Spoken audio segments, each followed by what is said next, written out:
I mean, the really clumsy thing here, Terry, is that actually, if they hadn't done what they've done in shutting down the government, I think the Republicans would have had a fantastic week attacking the implementation of Obamacare, Yes. which has been fairly chaotic. You know, the actual system has not been working. And they could have had a field day and probably gained a lot of ground against the Democrats, but instead, they're on the back foot at the end of the And it goes back to ignoring the merits of a case and making it totally partisan, totally personal, which was not what our experience was going back to the 1970s. Have you ever known Washington be so partisan and vicious, frankly, as it's become? It started, actually, my recollection is, subsequent to the Nixon effort, which ended up the way it ended up with his resignation.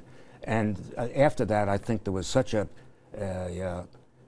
hatred and, frankly, animosity between the two parties that it exacerbated the relationships. And there was never, ever close to an effort to bring them together as personalities and experienced political people. Do you think the message is getting through? I mean, all the polls in the last few days have shown an ever more deteriorating view of Congress in totality from the American people who've just been, I mean, ever since I've been on air at CNN, nearly 3 years now, it seems this perpetual crisis in motion in Washington and paralysis and poison.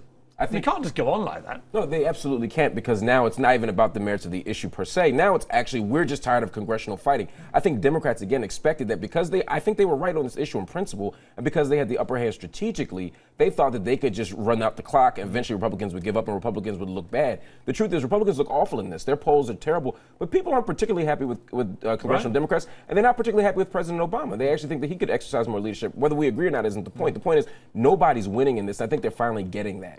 But to Mark's point, if I could just say, the question I have is why they knew there was going to be a problem. They knew there was a potential crisis.